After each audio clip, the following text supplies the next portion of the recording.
Hello, my dear students. You are welcome back to my channel Brain Master Spoken English.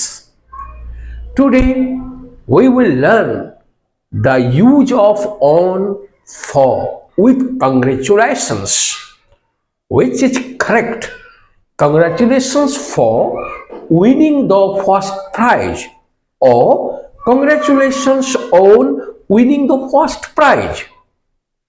On is the most commonly used preposition in English when congratulations someone concerning an achievement. आप congratulation को उस वक्त में on के साथ में इस्तेमाल करते हैं या on congratulation के बाद में जो इस्तेमाल करते हैं, कोई achievement अगर होता है तो वो achievement क्या है? Example, congratulations on winning the first prize.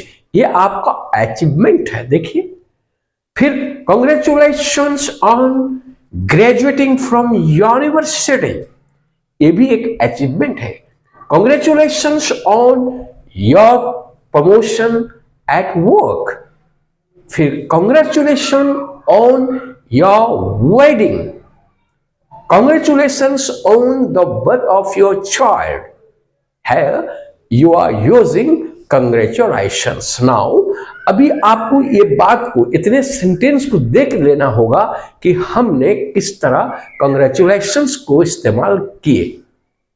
Next में अब देखिए, how when congratulating someone for contribution or just for general praise, then the preposition to use is for as follows. हम अगर कभी भी कोई कंट्रीब्यूशंस कर रहे हैं और जनरल प्रेज किसी को दे रहे हैं, वहां पर हम फॉर का इस्तेमाल कर रहे हैं. एक सेंटेंस देखिए, congratulations for your contributions to the team success. आपने यहां फॉर लगाया, किस लिए? Your contributions to the team success. आपने जो टीम सक्सेस के लिए कंट्रीब्यूशन किया था उसके लिए मैंने कांग्रेचुलेशन आपको भेजा. Next, congratulations for showing such resilience during tough times. यहां पर भी आप क्या लगाए? यहां पर आपने क्या किए? फॉर का इस्तेमाल किए. फिर नेक्स्ट देखिए, congratulations for your dedication to improving the community. यहां पर फॉर, क्योंकि आप डेडिकेट कर रहे हैं, इसलिए किसी ने डेडिकेट किया कम्युनिटी के इंप्रूवमेंट के लिए, उस वक्त में आप उसको कांग्रेचुलेशंस कह रहे हैं, तो यहां पर फॉर का इस्तेमाल करिएगा. बहुत पहले से हमको ऑन और फॉर का इस्तेमाल के बारे में बोला गया है और मैं बोला हूं बार बार, लेकिन most of the time we use on. हम अक्सर ऑन का इस्तेमाल कहां करते हैं? On the wall, on the roof, on the ceiling, on the farm, on the field. ये सब में हम लोग इस्तेमाल करते हैं. जैसे देखिए, यहां पर एक जैसे देखिएगा तो समझ में आ जाएगा. जैसे horses are grazing in the field. यहां पर एरिया लेके कह रहा है, जिस एरिया में हॉर्स क्या कर रहे हैं? ग्रेजिंग कर रहे हैं. लेकिन अगर फिर यहां पर ऑन का इस्तेमाल करेंगे, players are practising on the field.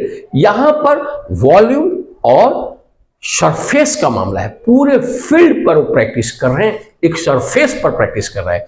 Now from here I tell you that already I discussed how to use congratulation on and congratulation for, but it is not so hard.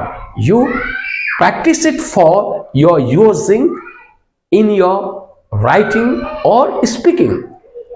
इससे मुझे मालूम पड़ रहा है कि आप समझ गए होंगे कि हम कहाँ ऑन लगाएं और कहाँ फॉर लगाएं. और फिर मैं नीचे 2-3 एग्जाम्पल दे दिया हूँ. 1-2 एग्जाम्पल इसलिए एग्जाम्पल दिया हूँ कि ऑन और इन में भी जो फर्क था मैं पहले भी बताया हूँ. ओके, मैं उम्मीद करता हूं, करूं तो उम्मीद कि आपने इसे जान गए और इस्तेमाल करिएगा.